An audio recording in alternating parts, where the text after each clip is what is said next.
Bueno, pues bienvenidos a esta segunda parte de la tercera sesión del Diplomado Primeros Auxilios Psicológicos a Personas Migrantes con perspectiva de derechos humanos.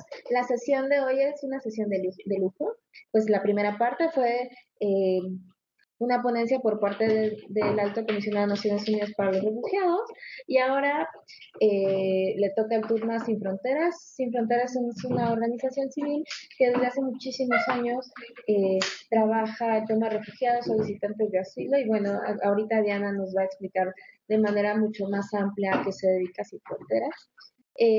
Voy a presentarla antes de darle la palabra. Ella estudió la licenciatura en Derecho en la Universidad Nacional Autónoma de México. Concluyó sus estudios de maestría en Derechos Humanos en la Universidad Iberoamericana Campus Ciudad de México. Desde 2004 dedica su labor a los derechos humanos.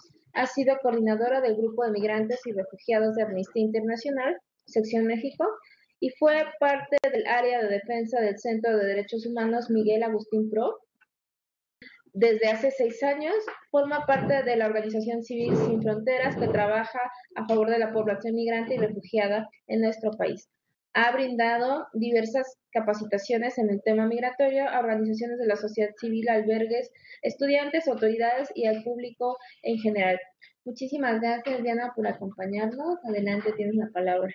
Y bueno, antes una gran disculpa, nos comimos gran parte de tu tiempo en la sesión pasada, pero las sedes tienen la culpa. Entonces, bueno, adelante. No, muchas gracias, al contrario, para mí es un honor estar aquí. Muchas gracias a Iniciativa Ciudadana, a la Universidad Intercontinental y pues a todos los que han estado en el proceso de creación de este diplomado y pues a quienes se han inscrito a este diplomado, que me dijeron que hay aproximadamente 150 personas, entonces pues muchas felicidades. Espero no pasarme mucho del tiempo. Tenía dos dinámicas y creo que me voy a tardar mucho si las realizamos. Prefiero que ese tiempo lo utilice en la presentación. Entonces, una dinámica no la voy a hacer, que es la primera, y la segunda se las voy a sumar con las dos tareas ya que van a tener esta semana, porque sí me interesa mucho que me hagan llegar la información de la segunda actividad. Entonces, pues obviamente me ayuda mucho lo que ya explicó Ania porque pues da una base y entonces ya es más sencilla para mí la presentación. Solo recordando cuáles son los objetivos de esta sesión, ya sabemos que vamos a hablar o que estamos hablando del tema de refugiados, pero la idea es que ustedes se vayan con una capacidad o habilidad de reconocer dentro de los flujos mixtos a las personas que abandonan sus países, por temor fundado de persecución, es decir, quienes son solicitantes de asilo, refugiadas, beneficiarias de protección complementaria. También identificar las causas por las que las personas salen de sus países de origen por estos temores fundados de persecución y comprender las implicaciones psicosociales para las personas solicitantes de asilo y refugiados. Todo eso en el contexto de nuestro país. ¿Cuál va a ser el contenido? Voy a tratar de ir muy rápido para que lo pueda lograr. Primero, hablarles sobre la ley sobre refugiados y protección complementaria y asilo político, que ya les decía Ania, desde el 2011 ya tenemos una ley. También en el 2011 tenemos una ley de migración y entonces eso ha abonado al marco jurídico que antes no existía. También les voy a hablar un poco del perfil de las personas refugiadas en México, del plan de acción de Brasil, que, bueno, es un plan de acción, pero también una declaración que no sé si están enterados, pero fue adoptada en diciembre del año pasado por los países de la región. Y, bueno, solamente como para confirmar rápido lo que vimos ahorita con Ania. ¿Qué es protección internacional? Ya sabemos que la protección que dan los países a sus nacionales. Ya sabemos también que la protección internacional aparece cuando un país no es capaz de dar esta protección o es el mismo país el que está persiguiendo a una persona, ¿no? Esta protección internacional es subsidiaria. Una aparece ante la ausencia de otra, es decir, no podemos tener las dos protecciones a la vez. Necesitamos protección nacional y si no se puede dar esa protección nacional, entonces sí, vamos a buscar que nos las dé otro país y este país pues obviamente es uno de los que ya decía Ania que firmaron la Convención del 51. Hay principios en el tema de protección internacional que lo importante, y por qué lo pongo aquí, porque estos principios fueron recogidos en la Ley sobre Refugiados y Protección Complementaria y ahora asilo político. Algo que también decía Ania, una cosa es lo que viene en la ley y otra cosa es lo que se hace en la práctica, pero estos principios ya aparecen en la Ley sobre Refugiados de 2011. La unidad familiar, que aquí pueden ser muchas cosas, ¿no? Puede ser desde que una persona, y hemos tenido dos casos que a mí me parecen muy preocupantes, una persona colombiana que manda a traer a su familia, le hacen los trámites de reunificación ante el Instituto Nacional de Migración porque ellos son los que dan los documentos para que pueda ingresar la persona, y es la pareja del colombiano y dos hijos, un hijo de meses. Mete los trámites y después resulta que le dan la autorización para que venga el bebé y la niña, pero no dan para que venga la mamá, ¿no? Entonces, es un poco de esa absurdez. Otra cuestión, el ACNUR nos acaba de canalizar un caso de una señora africana que nos consta, porque hemos seguido su proceso desde que llegó a México, ha trabajado mucho para traer a su familia, es una mujer que estuvo sola durante mucho tiempo, pudo después traer a sus hijos, un hijo y una hija adolescentes, trabajaba o trabaja todavía, me parece que en los Biscuits Obregón, y, perdón por el comercial, y después, ahora su intención es traer a su esposo. La Comar se tarda 8 meses y le da una respuesta negativa. Entonces, la justificación fue, no tiene solvencia económica. Pero, ¿qué estamos entendiendo por solvencia económica? Obviamente, la señora tuvo solvencia económica para traer a los dos hijos y ahora, pues, también tiene que mantener a los dos hijos, y la intención de traer a su esposo, uno, obviamente, reunificación familiar para estar otra vez con él, pero además también, pues, para que pueda hacer el apoyo, ¿no? También para que pueda trabajar y puedan sostener a los hijos.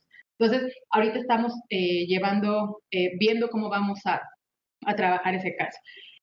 Otro principio fundamental es la no discriminación, y que se puede dar de muchas maneras, tanto a nivel institucional como a nivel de la sociedad civil. Hay veces que las personas refugiadas enfrentan muchos problemas de integración, pero que están derivados de una discriminación. Las personas tienen muchas de las personas que tienen desconocimiento del tema de refugiados, cuando saben que una persona es refugiada, lo que hacen es cerrarles oportunidades, porque piensan que un refugiado es una persona que huyó de su país porque cometió un delito y entonces está huyendo de la justicia, cuando eso evidentemente no es así. Entonces, ese es un principio, el de la no discriminación. El tema de la confidencialidad también es fundamental, y el primero que tiene que respetarlo es la autoridad.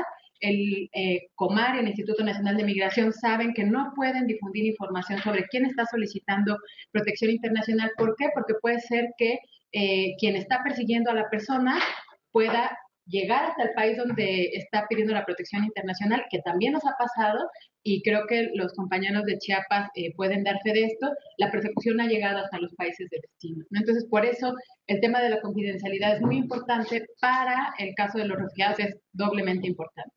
La no devolución forzada, ya también lo decía Ania, una persona que corre peligro de ser devuelta a su país no puede ser devuelta a su país. Se acabó, ¿no? No hay ninguna posibilidad, y si lo hacen, que también ha pasado, el gobierno mexicano estaría incurriendo en una responsabilidad grave. Estaría yendo no solamente en contra de tratados internacionales y dentro de la propia ley, también el jus cogens. Eso está anotado en piedra, no se puede regresar a una persona. La no sanción por ingreso irregular, esto también lo encontramos en la ley. Nos dicen que una persona está salvando la vida, por lo tanto no importa si accede a los mismos medios que tiene una persona que no está siendo perseguida, que está buscando a lo mejor llegar a Estados Unidos a reunificarse con la familia o a buscar una oportunidad que no está teniendo en su país. En el caso de los refugiados, si incluso cometen una falta administrativa o hasta un delito, no se les debe sancionar, porque se parte de que hay una ponderación de derechos. ¿Qué está pensando la persona? Voy a cumplir las leyes migratorias, es decir, voy a esperar a tener una visa, tener una cuenta de banco, o salgo huyendo y al primer pollero que me encuentro le digo, llévame, no importa si me consigues una visa falsa, ¿no?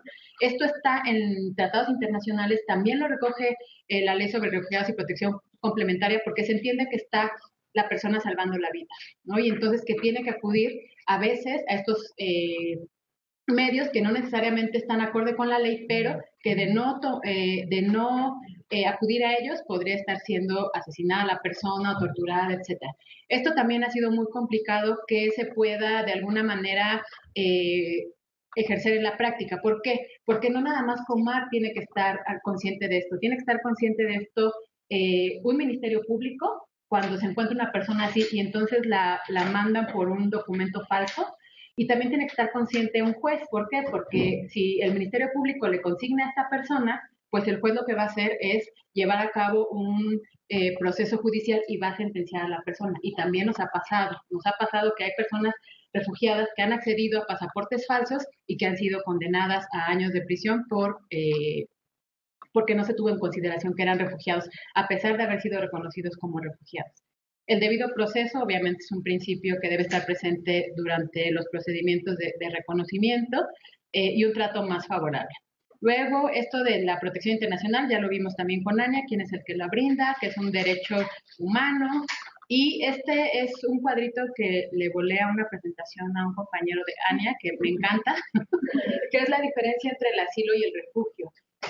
Recordando, como bien nos decía Ania, el refugio, ojalá que lo pudieran eliminar de su vocabulario, no porque sea malo, sino porque no es un término que exista en la Ley sobre Refugios y Protección Complementaria. De verdad, busquen y vean si en la Ley sobre Refugios y Protección Complementaria, que es nuestro marco jurídico, existe el tema refugio. Sí, existe en la Constitución, ahorita vamos a ver de qué manera existe.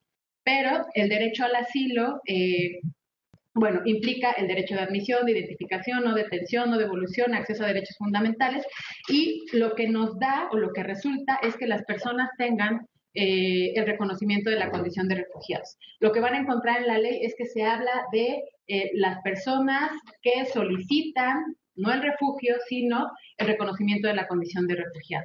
El asilo político, ya lo decía Ania, el asilo político es algo que le corresponde a Secretaría de Relaciones Exteriores, que es discrecional, que tiene que ver con si al gobierno mexicano le conviene, por ejemplo, que Zelaya sea un refugiado en México, ¿no? Que es diferente a lo que hace la Comar. La Comar tiene un procedimiento que tiene un marco legal, que hay un debido proceso y que entonces, si nos dice Comar que no reunimos los requisitos, nosotros podemos interponer un recurso de revisión, juicio de nulidad, juicio de amparo, etcétera.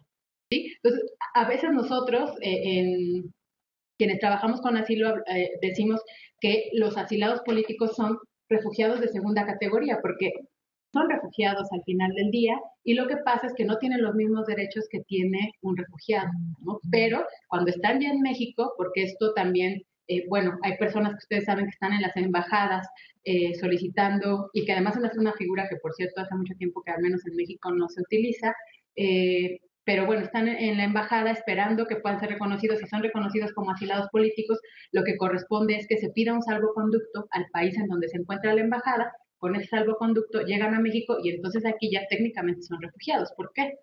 Pues porque están huyendo de una persecución por motivos políticos y porque ya se encuentran en México. Espero que haya quedado. Ahora, la reforma constitucional. ¿Qué pasa con la reforma de la Constitución al artículo 11? Hubo reformas en materia de derechos humanos, muchas reformas fueron para avanzar. En el caso del artículo 11, obviamente nos congratula que aparezca aquí el derecho a solicitar asilo, pero por otro lado, no hubo un buen entendimiento por parte del legislador de qué es el asilo y cuál es la distinción con la figura que se utiliza en América Latina del derecho a solicitar asilo político. Y entonces lo que creó fue esta desafortunada redacción que dice: en caso de persecución por motivos de orden político, toda persona tiene derecho a solicitar asilo.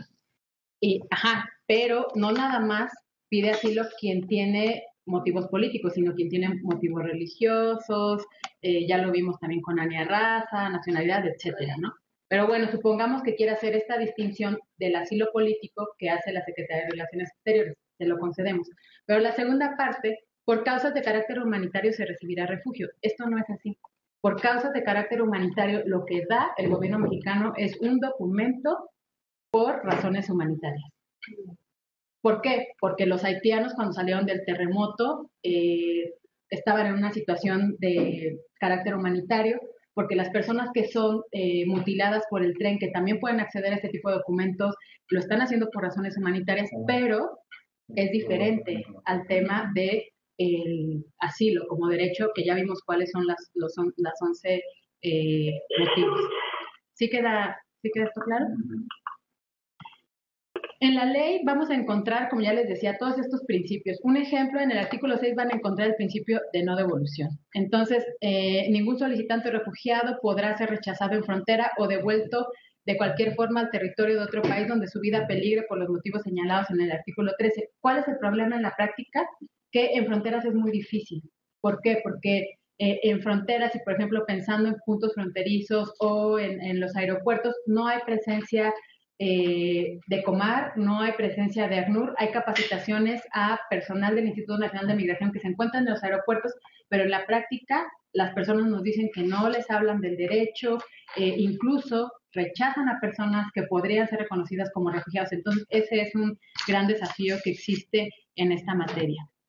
Y lo mismo, a las que a lo mejor no entran dentro de las 11 causas, pero que, como decía Ania, pueden ser torturados de regresar a su país o pueden sufrir tratos inhumanos y degradantes, a ellos tampoco se les puede regresar a sus países.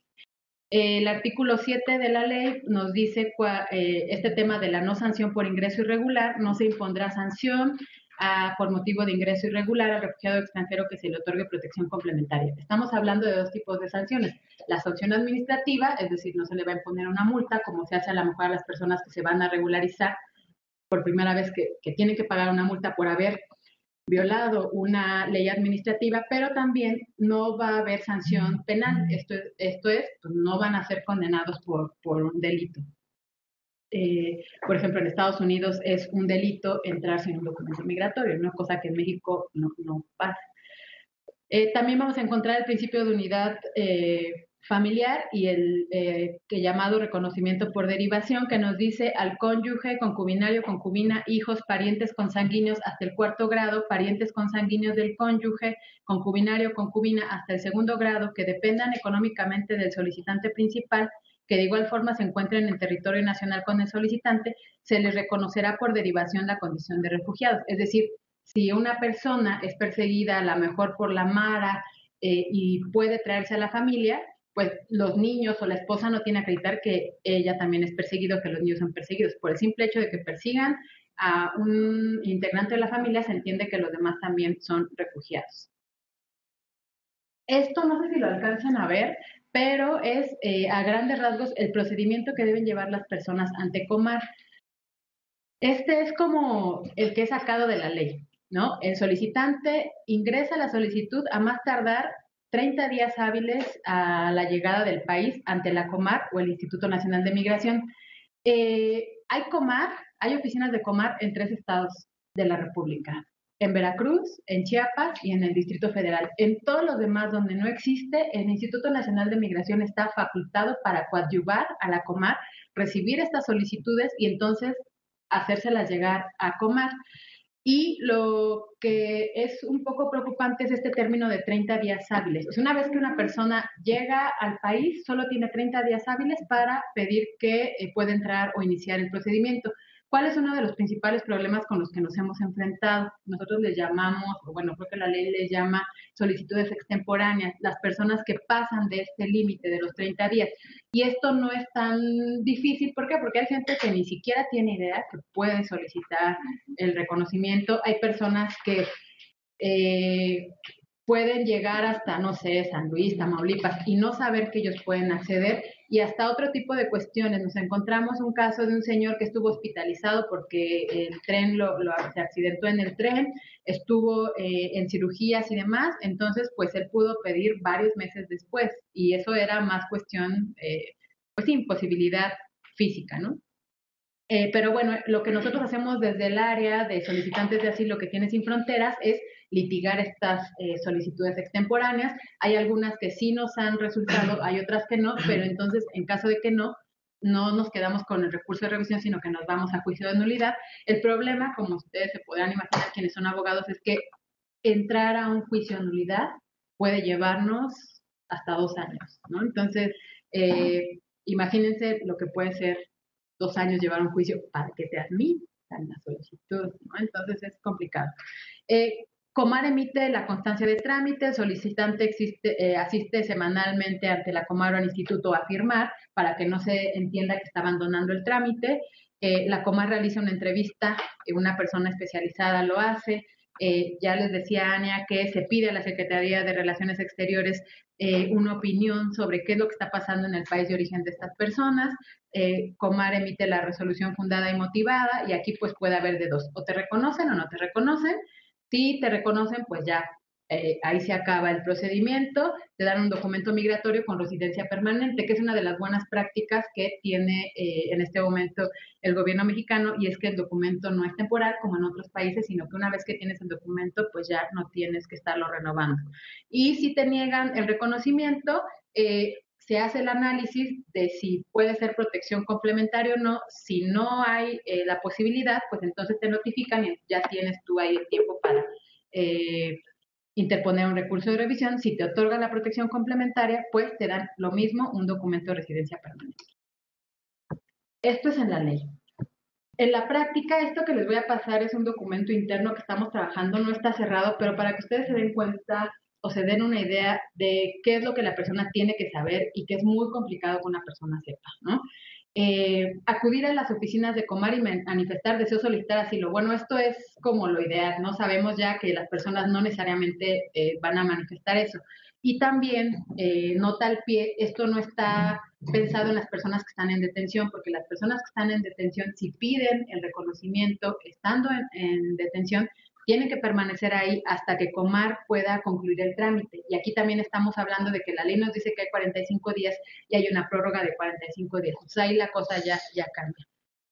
Se tienen los 30 días hábiles. Si está la persona dentro de los 30 días hábiles, llena una forma en donde tiene que explicar por qué salió de su país.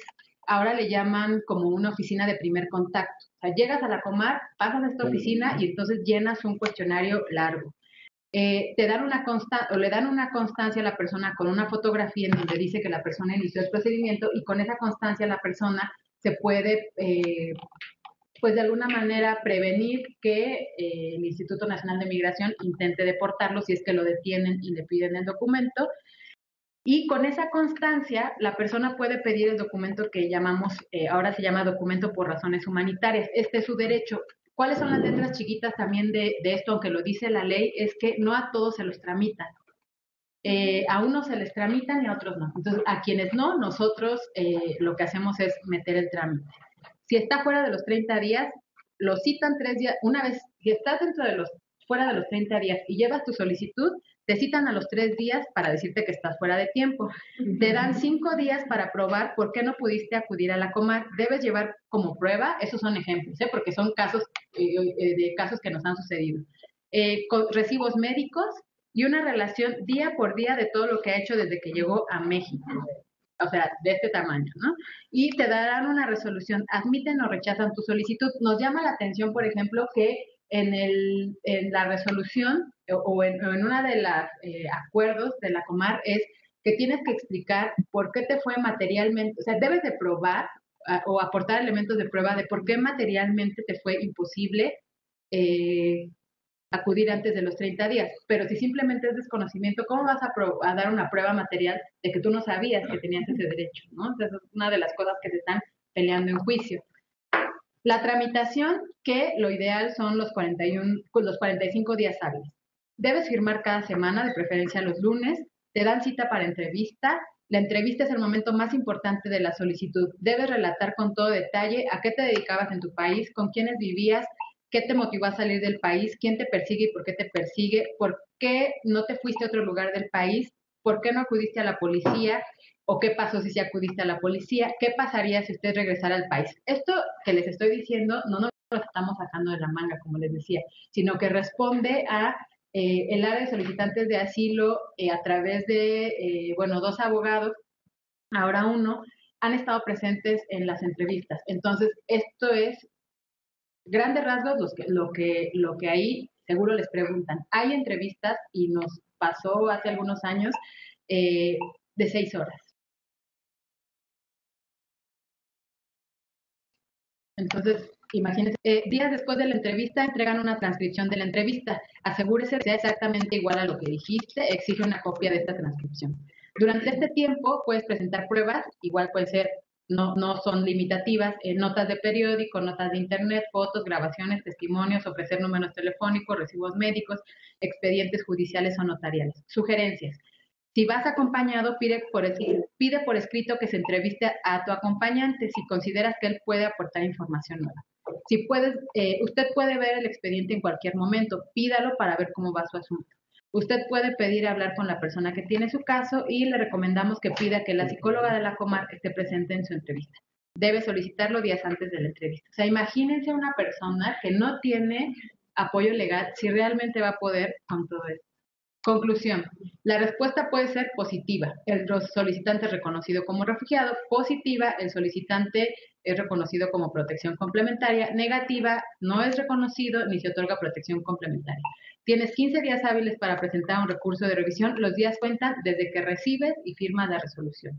Te recomendamos que el recurso lo haga un abogado. El recurso debe resolverse en un máximo de 3 meses. Ojo, si usted no ha recogido su documento por razones humanitarias, migración no se lo dará a menos que haya presentado un recurso de revisión. O sea, les digo, esto es como una cosa muy en borrador, pero para que ustedes se den cuenta cuál es la diferencia entre la ley y la práctica. Hay 45 días, pero la Comar tiene una prórroga de otros 45 días si hay falta de traductor o especialistas que faciliten la comunicación con el solicitante. Si hay imposibilidad de realizar entrevistas en razón de las condiciones de salud del solicitante, si la petición del extranjero para aportar elementos que sustenten, si es a petición del solicitante que quiera más tiempo, porque a lo mejor le van a llegar unas pruebas que mandó a pedir por correo, por ejemplo, ¿no? O cualquier otra circunstancia derivada del caso fortuito o fuerza mayor que imposibilite a la Secretaría el adecuado desarrollo del procedimiento. Y creo que esto lo hemos visto más cuando las personas están en estaciones migratorias y además en otros estados donde no hay Comar. No sé si esto lo mencionaste, Ana, lo del ingreso masivo. Está esta posibilidad en la ley en el artículo 26 que dice, en caso de presentarse un ingreso masivo a territorio nacional de un grupo de personas que se encuentren en los supuestos previstos del artículo 13, es decir, una persona que huya por temor fundado, y dicha situación produzca un incremento sustancial de las solicitudes de reconocimiento de la condición de refugiado, la Secretaría puede fijar los lineamientos que se seguirán para atenderlos como grupo, en tanto no existan elementos que aconsejen su atención en lo individual. Una vez atendido el ingreso masivo, tan pronto como sea posible, la Secretaría procederá a la determinación individual de la condición de refugiado. Esto, pues acordarán que pasó en los 80s con los guatemaltecos y que pasa en muchos otros países como ahorita la guerra en Siria, en donde la gente no pasan de 100 en 100, sino que pasas en miles, entonces lo que hacen es que pues rompen obviamente con la capacidad que tienen los gobiernos y lo que sucede es que se parte del principio de que todos son refugiados y cuando se pueda, entonces ya se hace la determinación individual. Nos han llegado a pasar muchos casos, y también a la Comar, por eso es que se puso aquí, de refugiados que llegan a México pidiendo ser reconocidos como refugiados por el gobierno mexicano, pero que ya fueron reconocidos en otro país. O sea, recuerdo un caso de un liberiano que fue reconocido en Brasil, y lo que él alegaba era que lo discriminaban, y por eso había continuado su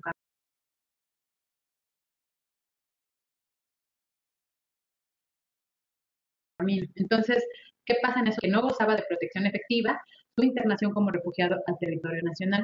Se analizan los motivos de la internación al país y se emite una resolución fundada y motivada. El refugiado tiene 15 días a partir de la notificación para interponer recurso de revisión y la salida del refugiado solo podrá existir cuando no haya riesgos a su vida, libertad y seguridad. Bueno, eso es por lo que se refiere a la ley. Ustedes pueden revisarla. También está el reglamento, que pues obviamente el reglamento es todavía como más específico. ¿Qué pasa con el perfil de las personas refugiadas que llegan a México? Actualmente, el número más grande de personas que solicitan el reconocimiento de la protección internacional vienen de Centroamérica. Muchos de ellos huyen de violencia generalizada, de graves violaciones a los derechos humanos, del crimen que está resultando con las maras, que también nosotros ya lo vemos en el país, y pues ya están llegando a nuestro país. ¿Cuál es otro de los perfiles? Que hay dificultades para la integración. Alguien preguntaba en la sesión anterior si México tenía la capacidad para atender a miles de sirios que que es un tema que se está poniendo en la mesa. En realidad, pues las capacidades las puede tener, el problema es que realmente las haga efectivas. Es decir, si uno ve cómo están viviendo o cómo es, qué es lo que está pasando en Siria, pues dicen, no, pues cualquier otra cosa puede ser mejor que estar ahí, ¿no? Pero si nosotros vemos con las personas que estamos trabajando que realmente es muy complicado que puedan obtener empleos, y esto que tiene que ver sí con un asunto de refugiado e incluso con un asunto de, pues, cómo está el país, ¿no? De la dificultad para acceder a empleos, a vivienda, que obviamente en el tema de refugiados se complica más. Por ejemplo, las personas encuentran muy difícil poder acceder a una renta porque les piden aval, porque les piden comprobante de domicilio, les piden dos rentas y simplemente no pueden juntar dos rentas.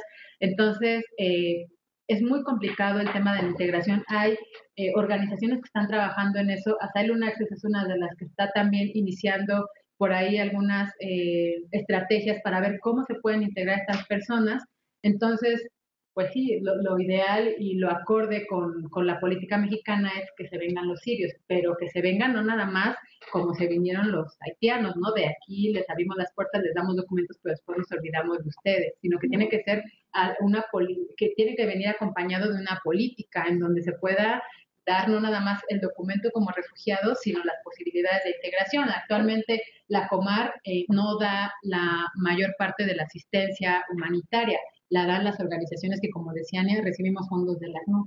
Entonces, si ahorita nos llegan 10,000 sirios, pues obviamente no vamos a poder ni con el 10%, ¿no? Entonces, sí son varias cosas que se tienen que revisar, pero por supuesto que tienen, pues deberían tener todas las posibilidades de venir también a México, ¿no?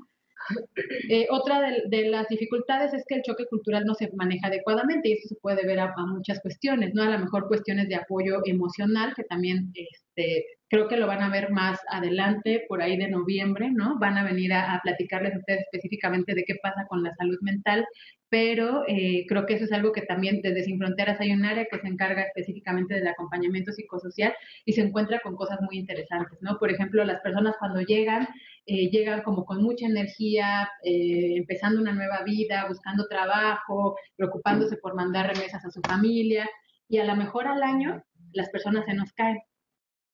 Y a lo mejor a quienes no somos psicólogas o no estamos muy acostumbradas a trabajar el tema, pues nos extraña y decimos, pues, ¿qué está pasando? Sí, va muy bien. Pues sí, pero es que a lo mejor el problema que tenía cuando llegó a México era uno, y ahora ya es otro, ¿no? Entonces ahora ya empieza a extrañar a la familia, le empieza a caer el 20 de que no va a regresar nunca más, quizá puede ser que ahora la familia le estén persiguiendo, entonces muchas cuestiones que también hacen que las personas no consigan trabajo o que no rindan. A veces nosotros tenemos un programa de clases de español y ahí también es muy ilustrativo que las personas, nos dice el maestro de español, es que ya no participa, ya no viene a las clases, de repente la vemos que está llorando, entonces como cuestiones que a lo mejor podrían manejarse con el adecuado apoyo y que no podían estar generando esta cuestión de la dificultad para integrarse. Creo que está muy chiquita, pero aquí pues una de las cosas que quería un poco enseñarles es cómo estamos en números, ¿no? Por ahí alguien preguntaba cuántos mexicanos, ya no sé si viste esta cifra cuando me salía, pero el ACNUR hace este informe de tendencias cada año y el año pasado decía que 9,396 mexicanos están reconocidos como refugiados en otros países del mundo. Se podrán imaginar que el número más grande se encuentra concentrado en Estados Unidos y Canadá, y si nos vamos a los mexicanos que están afuera contra los mexicanos que son reconocidos en México, pues la cifra es mucho más baja, ¿no? Pero yo se las traía uno para que vieran cuántos sirios hay. Hace rato me mandaban un mensaje de que salió una nota hoy que se acaba de reconocer al primer refugiado sirio en México. Por supuesto que no es el primer refugiado sirio en México. Tan solo el año pasado hubo cinco, pidieron seis, uno lo abandonó y los otros cinco que continuaron o concluyeron el procedimiento sí fueron reconocidos. Recordemos que el conflicto de Siria empezó desde el 2011 y nos pasó un poco como cuando fue el conflicto en Egipto. Nosotros pensábamos que nos iban a llegar más, y sí fueron llegando, pero como poco a poco. ¿Y pues por qué? Porque no estamos como tan cercanos, porque a lo mejor no somos la ruta de tráfico de personas, la gente sale, ¿no? Pero aquí al menos el año pasado eran 5, quizá este año sí tenemos nosotros personas que estamos atendiendo en este momento sirias, pero no es que hayamos visto un incremento tan grande como lo vimos, por ejemplo, en el caso de Haití en el 2009, ¿no? 2009, 2010, ahí sí, de plano, ahí nuestra capacidad, pues, no fue suficiente, ¿no? Ahí llegaban cientos. Pues no sé qué otra cifra a la mejor quieren ver. Obviamente Honduras, vean el número de solicitantes, 1035. Obviamente sabemos a qué obedece. De los que concluyeron el trámite, 659 y los reconocidos 233. Entonces, al final, el total de personas reconocidas, el año pasado, 451. Entonces es un número muy pequeño, ¿no? En comparación con... Eh, bueno, ¿y por qué está saliendo la gente de sus países? Ya sabemos, por toda esta persecución que se da en otras regiones en términos de religión, en términos de género, algunos países que tienen el ser homosexual o tener relaciones con personas del mismo sexo es un delito o incluso puede ser penado con la muerte, o sea, hay muchas. Pero una de las cosas que nosotros estamos viendo en la región es que la gente está huyendo por la violencia que se da principalmente en el Triángulo Norte. Y aquí me encanta esta gráfica que también tomé prestada de un documento que se llama Otras situaciones de violencia en el Triángulo del Norte Centroamericano. Se lo recomiendo mucho, pero vean ustedes, obviamente esto es antes de Siria, después de Siria va a ser muy diferente, ahorita les voy a dar las cifras, pero vean el número esta es una tasa de homicidios a nivel mundial, 2012, vean cómo sobrepasa Honduras por mucho a países que para nosotros están en guerra, ¿no? Como Afganistán, como Irak, como Somalia. Entonces, sí nos damos cuenta. Y bueno, si lo contrastamos también con México, 27,000 civiles muertos en 2013 contra 2,959 civiles en Afganistán, por ejemplo. Entonces, ¿estamos en guerra? No estamos en guerra. Nosotros superamos por mucho. Les decía, ya Siria, tema muy aparte, las cifras nos dicen que van 310,000 personas muertas en Siria. O sea, ya Siria sobrepasa por mucho Honduras, ¿no? Bueno, pero de esas 310,000 civiles, 105,000 civiles. Entonces, de todas maneras, sobrepasa. Y de esos 105,000, 11,000 niños y niñas muertos en Siria. Refugiados, y esto es algo que refugiados en Siria van más de 4 millones de personas. Aquí podemos ver para dónde se están yendo los sirios, principalmente Turquía, más de casi 2 millones de sirios en Turquía, también en Líbano, Irak, Jordania. Y esta es de la última situación que nosotros estamos viendo, ¿no? Que lamentablemente ha puesto el tema de refugiados en todos los noticieros en México, a todas horas, en las redes sociales. ¿Por qué? Porque es una crisis bueno, ya sobrepasó lo que sucedió en la Segunda Guerra Mundial, ¿no? Para que nos demos una idea. Pero estas son muy nuevas, datos del 1 de enero hasta el 24 de agosto de 2015. La gente que está llegando a Grecia es principalmente de Siria, y son 181,488 lo que va hasta ahorita. Si hacemos un comparativo, no sé si han visto, por ejemplo, el informe que hizo la Comisión Interamericana sobre personas migrantes y sujetas de protección internacional, hacen una estimación de entre 400,000 y 600,000 personas atravesando México. Entonces, son muchos más de las que están llegando a Grecia, por ejemplo, y que nosotros lo estamos viendo en la tele todos los días, ¿no? Entonces también un poco para que tengamos el matiz y para que podamos hacer el comparativo. Nosotros, es una crisis que a lo mejor no está tan visibilizada porque lo que está pasando en Siria es de horror, pero aquí también estamos viviendo una crisis desde hace tiempo. Bueno, esto es por lo que hace al tema del perfil, las causas, etcétera. Quiero también platicar con ustedes sobre otro tema que es muy importante y que también puede significar, o esperamos que signifique un cambio en nuestra región, y es la conmemoración de los 30 años de la Declaración de Cartagena. Ya les contaba Ania que la Declaración de Cartagena fue una declaración que se hizo en los 80 y lo que hace esa declaración, que fue en el marco de la Organización de Estados Americanos, es reconocer que las causas de persecución que estaban reconocidas en la Convención sobre Refugiados del 51 son diferentes o eran diferentes a la situación que se vivía en la región. Es decir, aquí veíamos, y ustedes saben, todas las guerras civiles, las dictaduras, etcétera, no englobaban necesariamente en los 5 motivos que tenía la declaración, que además se hizo después de la Segunda Guerra Mundial, en un contexto de guerra, etcétera. ¿Y qué pasaba?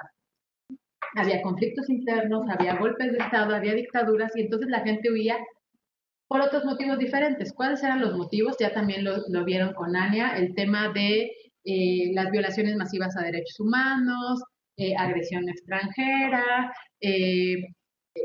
cuestiones que pusieran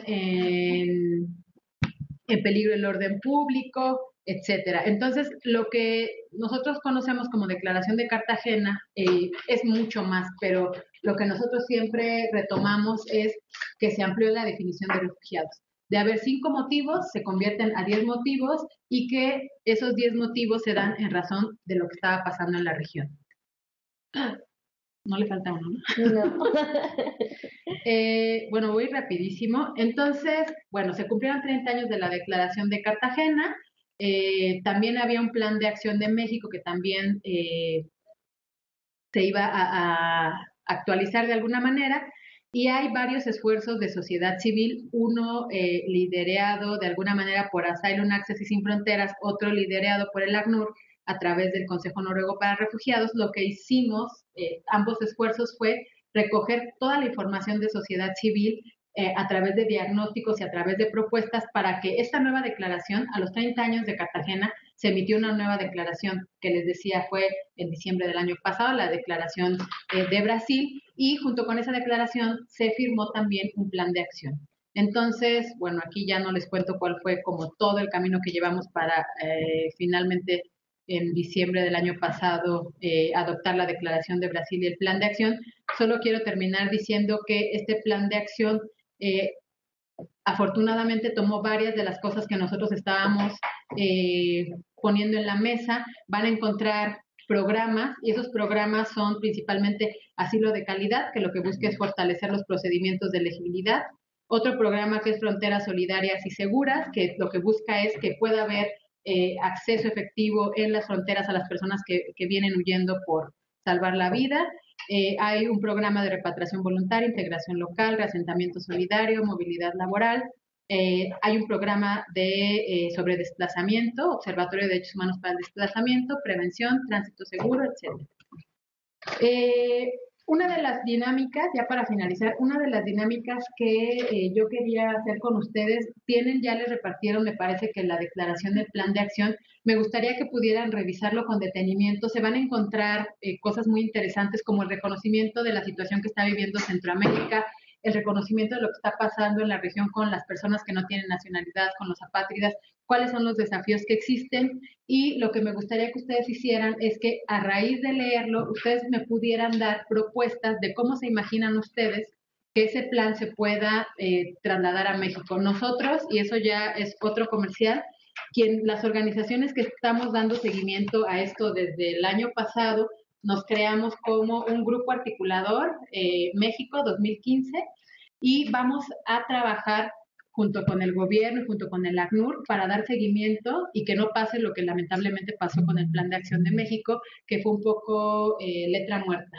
Sí hubieron avances y demás, pero no realmente se hizo lo que se buscaba, que era una hoja de ruta. Entonces, vamos a trabajar, no sé si los siguientes 10 años, pero muchos años adelante vamos a trabajar, y nosotros ahorita estamos haciendo un plan de trabajo y estamos diciendo qué es lo que nosotros desde nuestras organizaciones planteamos como áreas de oportunidad y que queremos que se haga en los diversos programas. Entonces sería muy bueno que ustedes, y eso puedo mandar un correo a lo mejor para explicar las instrucciones, diciendo qué es lo que necesitaríamos de ustedes para que de alguna manera esto, que digo 150 personas escuchando, conociendo del tema y que muchas de quienes están escuchando conocen del tema, trabajan con el tema, sería muy bueno saber, uno, qué es lo que están pensando, cómo podríamos abonar a este seguimiento del plan de acción, y dos, la invitación a que puedan formar parte de este grupo articulador, ¿no? Que tenemos un trabajo a 10 años, no sé si todos lo vamos a conseguir, pero con esto terminaría mi participación. Muchas gracias.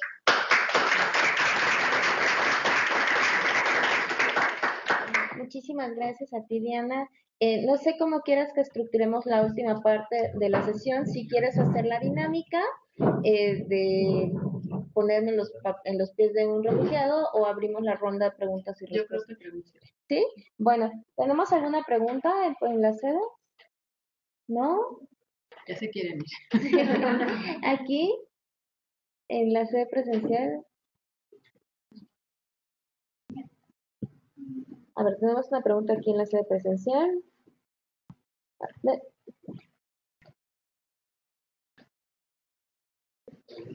Solo me gustaría que nos pudieras aclarar un poquito esta distinción entre las competencias de la Comar y del INM para otorgar la condición de refugiado de reconocimiento. Porque yo me enfrentaba en Tenosique platicando, bueno, cuando una persona es detenida por el INM o por Grupo Beta, finalmente si manifiesta el interés solicitar el refugio, pues es canalizado a la Comar a través del INM. Pero las policías locales o el DIF local da por hecho, asumen que el INM es el responsable de otorgar esa condición. Y yo recomendaba mucho que se hiciera la distinción, pero ahorita me llamó la atención que en efecto tiene esa facultad, pero hasta qué punto se sustituye, porque finalmente el INM detiene a las personas como lo saben. Gracias, Lizzy. Bueno, aquí tengo una pregunta de una participante en línea. Dice, Diana, tengo una pregunta. Mencionaste en tu presentación que pueden recoger ante migración su documento por razones humanitarias. ¿Esto lo tendrán que hacer dentro de los 30 días de ingreso una vez que Comar les da su hoja de registro? ¿Y la solicitud de trámite que deberán presentar será de estancia por razones humanitarias? Muchas gracias. A ver, esa última parte, la solicitud de trámite será de estancia. Sí, ok. Ok, bueno, si quieres podemos comenzar con esas dos. Sí, el papel del Instituto Nacional de Migración como coadyuvante es solamente considerando, es considerando que no hay oficinas de Comar en los 32 estados de la República, bueno, que nada más hay en 3.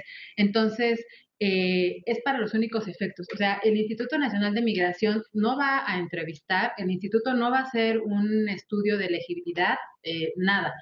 Cuando una persona entra a la estación migratoria, todas, inician un procedimiento administrativo migratorio, que es un procedimiento que substancia el Instituto Nacional de Migración. Lo inicia con la presentación y lo concluye con una resolución que puede ser deportación, oficio de salida, para regularizarse, oficio de salida para abandonar el país. Ese es un procedimiento exclusivo del Instituto Nacional de Migración.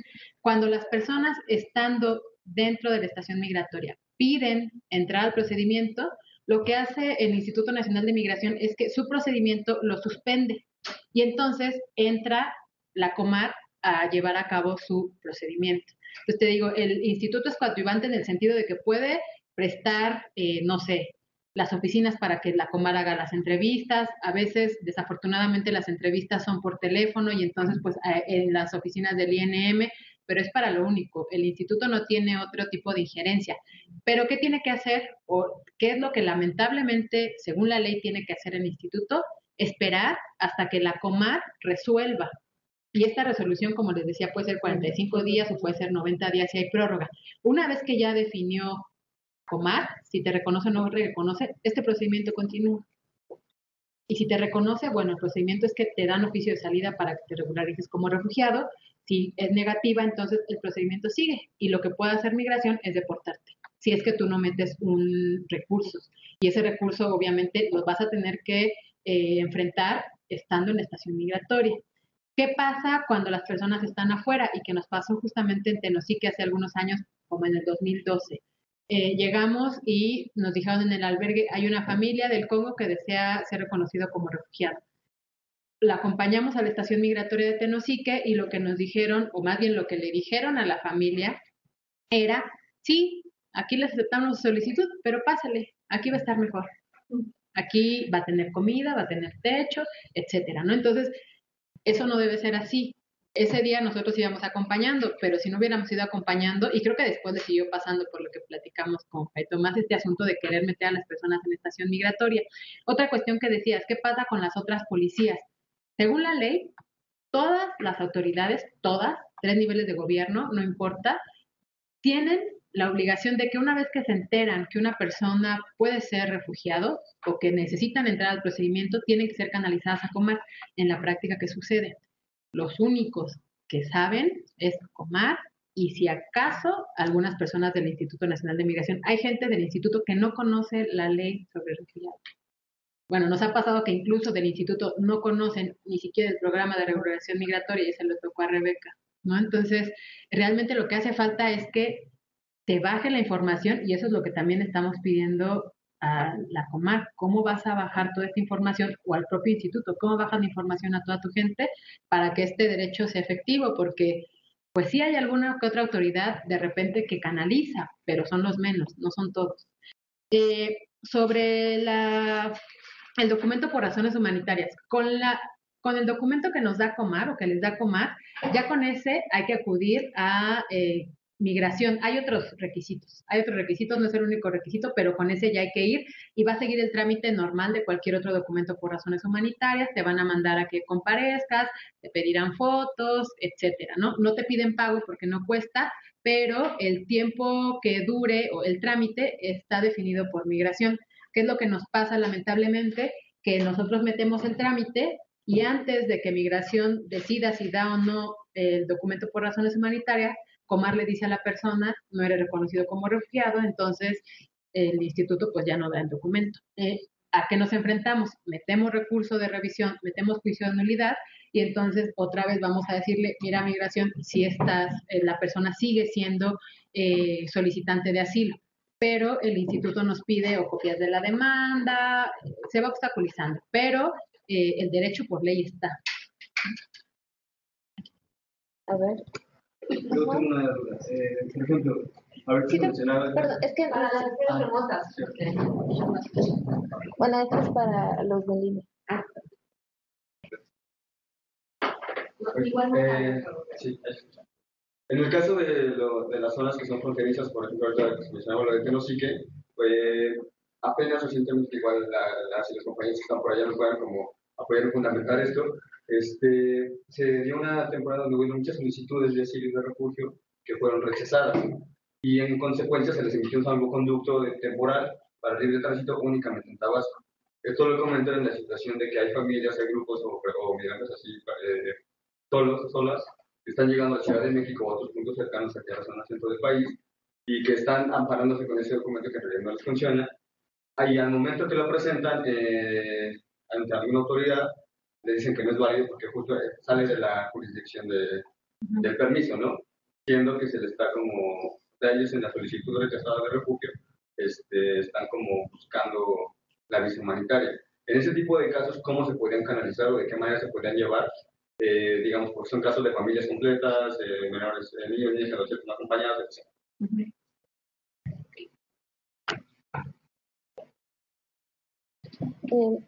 Si estoy de acuerdo, tenemos dos preguntas más. Te doy la palabra y ya con eso cerramos la ronda de preguntas.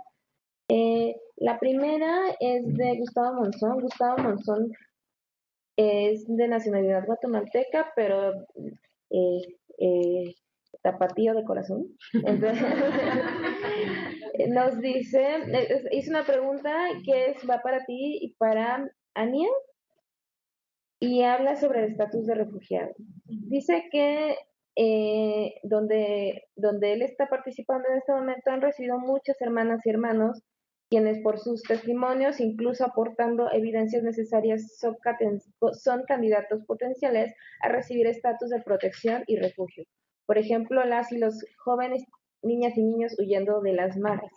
¿Cómo podemos garantizar este derecho cuando las instancias gubernamentales están tratando de bloquear cualquier acción en favor del sujeto, quien solicita. ¿Tenemos algún plan B? ¿Puede el refugiado residir o habitar en alguno de nuestros espacios de acogida y atención?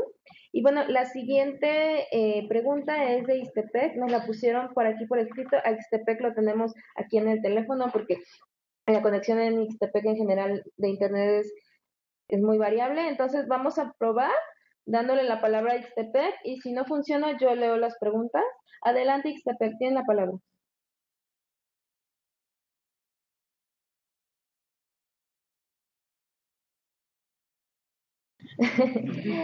Hola, Hola. ¿me escucha?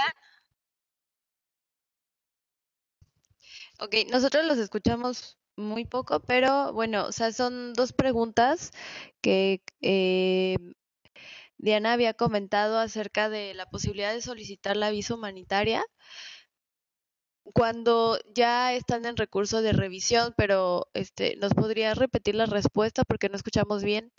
Y la otra es, desde los albergues, ¿cómo se puede contactar a a la población migrante con Sin Fronteras?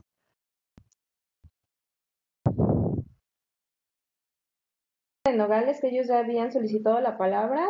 Adelante, Nogales.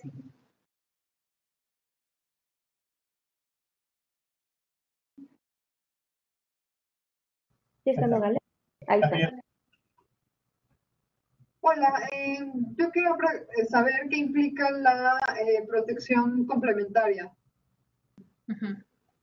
además de la política de no retorno a su lugar de origen. Muy bien, me llegó otra pregunta, ya se animaron las sedes. Entonces, me llegó otra pregunta de Tapachula. Tapachula, ¿quieren abrir su micrófono o prefieren que lea la pregunta? Mientras tanto voy a leer la pregunta de Tenosique. Acaba de llegar otra pregunta de Tenosique. El INM es Ay, Tapachula. Nos bloquearon. Sí, adelante. Ok. Comentaban que Sin Fronteras ya había visibilizado que se necesitan unos módulos de atención directamente de Comar de ACNUR en los cruces fronterizos, y eso también ayudaría un poco a tener la información directa hacia los migrantes y reduce el tiempo en el que ellos tienen información y solicitan el asilo, etcétera. ¿Ustedes desde Sin Fronteras han hecho esa recomendación hacia el NUR o hacia COMAR o hacia otro órgano de gobierno que puede realizar o puede, en dado caso, tomar la decisión de realizar estos módulos? De Tapachula aquí por escrito, porque se escuchaba un poco distorsionado. Dice, Sin Fronteras como organización civil ha solicitado de alguna forma o ha incidido para que la Comar, ACNUR u otro organismo tenga módulos directamente en la frontera. Siempre se ha comentado sobre esa necesidad, se ha trabajado al respecto y, bueno, solo es esa. Y de Tenosique, por acá me llegó, que si el INM es el único que puede recepcionar la solicitud, tenemos la inquietud si el DIF puede tramitar una solicitud a Comar sin tener que pasar por el INM.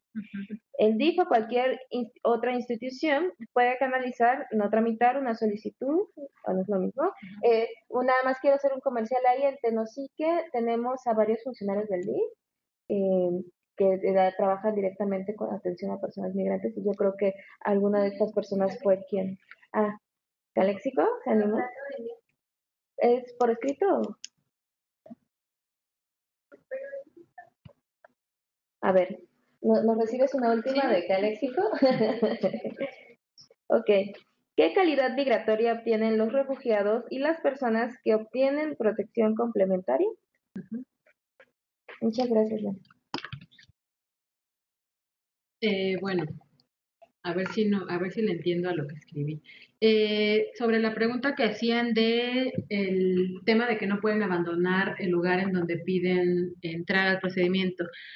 La constancia de Comar, eso a lo mejor no les dije, la constancia que da Comar viene ahí por escrito que se prohíbe abandonarla, no recuerdo las palabras, pero se prohíbe abandonar la demarcación en donde se solicitó. Es decir, si la persona solicitó entrar al procedimiento en Tenosique, se tiene que quedar en Tenosique; si lo hizo en Tapachula, se tiene que quedar en Chiapas, ¿no? Entonces, no puede abandonar la demarcación porque entonces se entiende como que abandonó el trámite. Ahí, ¿qué sucede? Eso también obviamente va para nosotros en contra de la libertad de tránsito y de otros derechos que, bueno, lo que hacemos normalmente cuando las personas quieren venir, por ejemplo, al Distrito Federal, es que hacemos una solicitud a Comar explicándole por qué razones nosotros deseamos o la persona desea moverse. Puede ser porque tenga redes de apoyo en otro estado, por ejemplo, personas que ya tenían contactos en otro estado de la República y que dicen quiero llegar porque ahí está mi familiar o el amigo tal, y si no los han aceptado. Ahora, no sabemos si las personas lo han hecho y no los han aceptado. Ahora, el problema es que hoy por hoy está así, ¿no? Y esa es una cuestión que tiene la Comar. Si abandonas el lugar, también abandonas el trámite. O sea, eso para nosotros está mal. Entonces, es que justo la duda en ese sentido era porque la condición de refugiado para acceder a la lista humanitaria o acceder a la lista humanitaria había sido negada. Y en respuesta, el INM les emite el salvoconducto únicamente en la demarcación. Esa era como la situación, o sea, que no era que abandonaran el proceso, sino más bien que se les había negado y la respuesta fue y era temporal. Pues no sé, a lo mejor si ahorita, no sé si de Tapachula es Fray Matías o de Tenosique, porque... Hay alguien de Fray Matías en Tapachula, pero más bien yo quisiera nominar, aquí ya tenemos a Diana Janet, ella es integrante de la Unidad de Política Migratoria. De pronto nos podrías ayudar, Diana, sí, con porque alguna... no me queda claro eso. Mira, es que precisamente estoy en el mismo sentido que Diana. Desconozco ese documento que emitió el instituto, porque hasta donde yo sé, precisamente, una vez que es rechazada la condición de refugio, o se emite la revisión, el documento de Diana, o bien se tiene que hacer el retorno.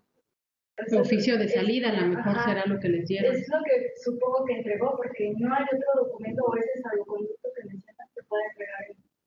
Sí, bueno, ese documento lo tengo en alguna fotografía Sí, si quieres nos los pasas para saber, porque a lo mejor es otra cosa que también está en contra de la ley. Sí. Bueno, esa es una. Luego nos decían que hay personas en Jalisco que podrían entrar a los procedimientos de asilo y que cuál es el plan B en caso de que no haya Comar o que el instituto a lo mejor no reciba la solicitud. No hay buenas noticias. Lamentablemente, tanto a nivel del Instituto Nacional de Migración como de la Comar, no hay abogados de oficios, no hay un convenio que exista con defensorías públicas. Una persona que está en la estación migratoria no tiene acceso a un abogado del Estado gratuito porque no existe convenio. Tampoco en Comar. Los abogados que estamos llevando y que nos repetimos y nos van a estar escuchando en cada una de los talleres o conferencias, yo creo que no llegamos a 5 en todo el país. Entonces, realmente sí, lo que yo les diría para quienes quieren ayudar es, pues, si están dispuestos a poder acompañar esto. Nosotros lo que hacemos cuando las organizaciones que a lo mejor no se dedican al tema, pero tienen a un solicitante, es que hacemos el trabajo conjunto. Es decir, nosotros hablamos con la organización, hablamos con el solicitante y entonces nosotros podemos hacer el acompañamiento, la preparación para la entrevista, les hacemos los documentos que hay que presentar a Comar, oficios. Si se niega, nosotros ayudamos desde acá, mandamos el recurso de revisión y allá lo ayudan a ingresar. Esto se ha hecho incluso hasta con personas también del DIF. Hemos tenido buenas experiencias. Hace poco fuimos a dar una plática al DIF de Veracruz. Ellos nos han ayudado mucho también para facilitarnos el contacto con menores solicitantes. Hemos tenido también a través de ellos, incluso llegan a meter ellos los documentos al Instituto Nacional de Migración o a la Comar. Entonces creo que es así como lo hemos ido solventando. Me preguntaban si pueden estar en los albergues. Por supuesto que pueden estar en los albergues sin ningún problema, pero ya a lo mejor para que podamos ver casos específicos, pues podemos como intercambiar los datos e incluso tener una reunión para ver de qué manera podemos llevar a cabo una colaboración. Lo de la visa humanitaria por recurso de revisión, lo que nosotros hacemos normalmente, les decía, es si la persona está solicitando y Comar no le está haciendo el trámite, nosotros se lo hacemos. Eso es algo que también ahorita a lo mejor no fue el caso, pero cuando hablamos de la ley de migración también explicamos cómo hacer esos trámites, cuáles son los requisitos. También lo podemos compartir con ustedes si es que lo desean y si quieren acompañar esos casos. Lo que decía en el caso de recurso de revisión es que si la persona no ha obtenido este documento por razones humanitarias, no la reconocen y se va a un recurso o a un juicio, técnicamente es solicitante de asilo, porque no hay una sentencia firme que te diga que no. Entonces, lo que se puede hacer es pelear porque se otorgue ese documento en tanto dure el juicio, y eso también, sin problema, podemos intercambiar información. ¿Cómo poner en contacto a migrantes? Ahí creo que por poner muchas gracias por su atención no están los datos, pero les puedo dejar los datos, a quienes están aquí ahorita les puedo dar tarjetas y también a Yadet me puede hacer favor de mandarles información y puede ser vía electrónica o telefónica. Yo recomiendo vía electrónica porque a veces nos dicen que nuestras líneas tienen problemas para recibir las llamadas. Entonces, pues a lo mejor puede ser en un primer momento vía electrónica y ya después nos ponemos en contacto vía telefónica. ¿Cuáles son los derechos que contiene la protección complementaria? Son muy parecidos a los que tiene un refugiado. A lo mejor las cosas que nosotros también hemos un poco criticado porque no se ha avanzado hasta ahorita es no tienen el derecho a la reunificación familiar como lo tiene un refugiado y tampoco hasta ahorita que nosotros sepamos se ha hecho un convenio con el Seguro Popular para que ellos también tengan el acceso al Seguro Popular como si lo tienen los refugiados. Es un convenio que hizo la Comar con el Seguro Popular. Lo que sí tienen, que tienen los refugiados, es un documento de residencia permanente. Ya les decía, es una de las cosas buenas que tiene la ley. Ya no es un documento temporal, sino que es un documento permanente. Obviamente está prohibido que regresen a país de origen, tienen acceso a la naturalización si lo desean y cuando cumplan con el plazo. Creo que en general tienen los mismos derechos, solo que yo pondría como estos dos que no tienen actualmente. La Comar nos decía que ellos están trabajando en la adecuación del convenio del Seguro Popular, pero hasta ahorita no hemos sabido nada. Nos decían que este asunto de los módulos en la frontera, si se había hecho algo al respecto. Sí hemos hecho algo al respecto y no nada más Sin Fronteras, sino varias organizaciones y principalmente las que están en la frontera sur.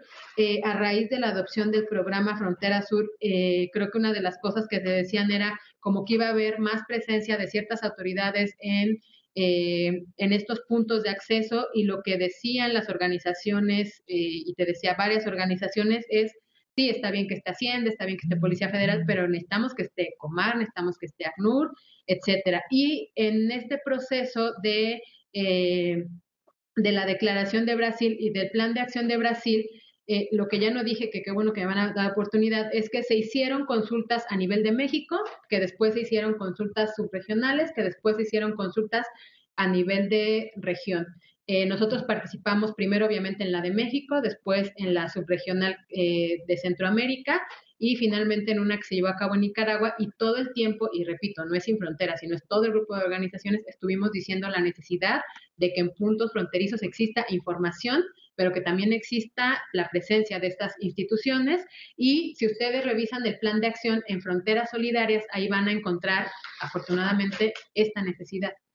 Que hay fronteras complicadas y que se necesita la presencia de las CONARES, que así es como se conoce en la región a la Comar y a las otras comisiones nacionales. Entonces, pues sí se ha dicho de varias maneras y lo vamos a seguir diciendo, porque uno de los programas que pensamos trabajar como grupo articulador es el programa de fronteras seguras, aunque la Comar hasta ahorita nos ha dicho que ellos no lo tienen como un programa a lo mejor principal, que sí trabajan en el tema de fronteras, pero que no es necesariamente una cuestión a la que vayan a dedicarse profundamente. Y ¿qué documento se da a las personas que son reconocidas como refugiados. Ya lo dije, el documento permanente, y platicaba por aquí hace rato, es un documento que les dan a todos los que obtienen la residencia permanente. Un logro también es que se le quitó la referencia a refugiado, que eso antes generaba como discriminación y otra serie de cosas. Ya es el mismo que tiene cualquier extranjero que accede a este tipo de documento. Y sobre las autoridades, el instituto es coadyuvante, pero lo que decía coadyuvante para hacerle llegar a Comar la solicitud, pero todas las autoridades también tendrían que o poder o están obligadas a canalizar. Canalizar, ojo, no se refiere a iniciar el procedimiento. No es que me lo van a iniciar en el DIF, no es que me lo van a iniciar en la Procuraduría de cierto estado, que ahí fue donde me identificaron. Una cosa es la identificación y otra cosa es que canalizo. Yo nada más te digo, Comar, fulanito de tal, requiere entrar al procedimiento y ya, ¿no? Esa es como la diferencia. Tenemos dos preguntas más. Ya son pasadas las 8 de la noche y aquí estamos en la Ciudad de México, estamos muy al sur de la civilización. Entonces, si están de acuerdo, voy a leer esas dos preguntas y ya me dijiste que sí, lo que te voy a preguntar. Diana aceptó que aceptó, ¿verdad? Y que vamos a continuar en comunicación por correo. Yo estas preguntas que voy a leer son de San Cristóbal y de Guatemala. Ella ya se comprometió, está grabada y tengo muchos testigos, a que no la va a contestar por correo electrónico. Nada más la voy a leer como para que quede asentado. Desde San Cristóbal nos preguntan, en el caso de un niña, jóvenes que solicitan reconocimiento de un reconocimiento de refugiado en México y que sus papás están en el país de origen, ¿es factible la reunificación? Es decir, que los padres obtengan un documento que los regularice en función de tener a su hijo en México, en dos casos, trámite de reconocimiento de condición de refugiado y cuando ya es aprobado. Esa es la pregunta de San Cristóbal. Y la pregunta de Guatemala es, en el caso de los jóvenes que quieren salir de pandillas, huyen a otro país y solicitan asilo, ¿cómo son los procedimientos para ellos? ¿Qué consideraciones se tiene para aprobar o no el asilo?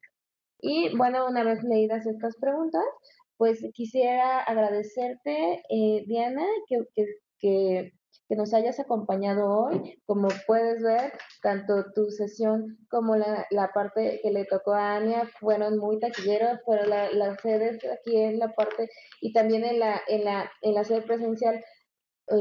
Fue muy participativo, eso demuestra que hay un interés real en el tema y que hay un interés real de poder aplicarlo. Les invito a que le demos un fuerte abrazo. También ahorita se las traigo. Algo rápido para San Cristóbal, sí les contesto la pregunta, pero vamos a estar allá en 15 días, entonces si nos pueden dejar sus datos, a lo mejor también para hacer el contacto allá. Sí, allá es Voces Mesoamericanas. Okay. Bueno, antes de que se vayan, tengo algunos anuncios. Uno especialmente les interesa, ya les vi la cara de felicidad. Esta semana es la última semana del primer módulo del diplomado. Esta es la actividad presencial, pero como ustedes saben, pues tenemos actividades virtuales, ¿no? Las actividades virtuales terminan el lunes. Hay varias actividades virtuales que ya están colocadas en la plataforma y pues nos lo mandó pues Sin Fronteras para que ustedes puedan realizarlo, ¿no? Una de ellas es realizar un mapa mental sobre el refugio a nivel internacional. Otro es hacer un análisis sobre pues la situación a nivel internacional de los refugiados, especialmente el tema de Siria. Y añadimos una tercera actividad que la íbamos a tener hoy, pero desafortunadamente por tiempo no fue posible hacerla, que es ponernos en los zapatos de un refugiado. Entonces ahí hay un forito en donde ustedes van a escribir en una hojita y van a colocar una reflexión de qué haría yo si fuera un refugiado, ¿no? Esas son las tres actividades. Y la del plan de acción.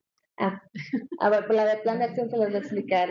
No, ya les había dicho, pero de todas maneras te las mandé a ti, son 4, entonces esas 4 iban a ser 2 presenciales, entonces se vuelven virtuales. Yo no sé si es una exageración.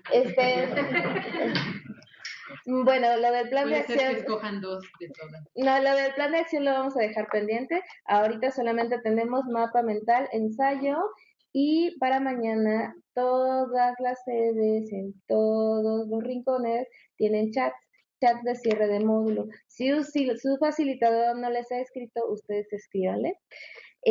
Los chats, acuérdense que son a las 10 de la mañana, de 10 a 11 de la mañana y de 6 a 7 de la noche. A mí me marcaron copia de varios correos, entonces yo sé que muchas de las facilitadoras ya confirmaron su participación. Si ustedes por algún error o se rebotó el correo o lo que sea, no recibieron el correo, por favor escríbanle a su facilitador. Esa es como la parte académica. Yo no me encargo de nada de eso. Yo estoy en la cafetería. Les invito a que participen en la cafetería. La cafetería es divertidísima. Y la próxima semana no hay sesión presencial y no hay sesiones virtuales. Y bueno, todo este primer módulo ha sido una curva de aprendizaje. Entonces, vamos a aceptar, ojo, solo para la tercera semana, los consulados nos están pidiendo una prórroga de tiempo para entregar sus ensayos, porque pues ellos se encargan de organizar toda esta parte del grito, etcétera. Entonces, el ensayo va a ser la única actividad que vamos a dar oportunidad que se entregue durante la semana de descanso, que es la del 16 de septiembre, ¿no? El resto de las actividades quedan como están en la plataforma. Y nada más les sugiero que en esta semana de descanso, además de que agarremos fuerzas, pues muchas personas se pongan al corriente de sus actividades virtuales. Estamos muy contentos. De toda la participación, tenemos un 99% de participación. Para eso está la plataforma, para construir aprendizaje colaborativo. Justo lo que hacemos en la parte presencial lo hacemos en la parte virtual. Cualquier pregunta, cualquier recomendación, pues respondemos los correos. Por favor, escríbanos a mí y a mí, y con todo gusto vamos a estar atentos a sus observaciones.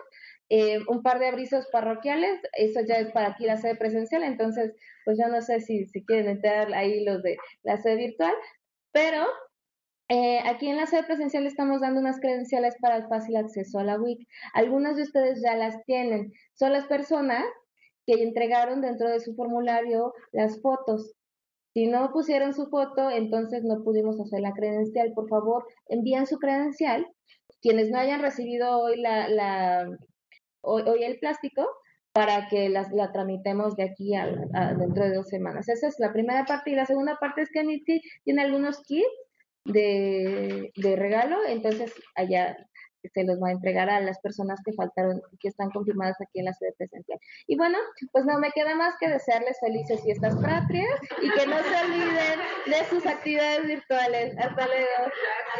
Adiós en las sedes.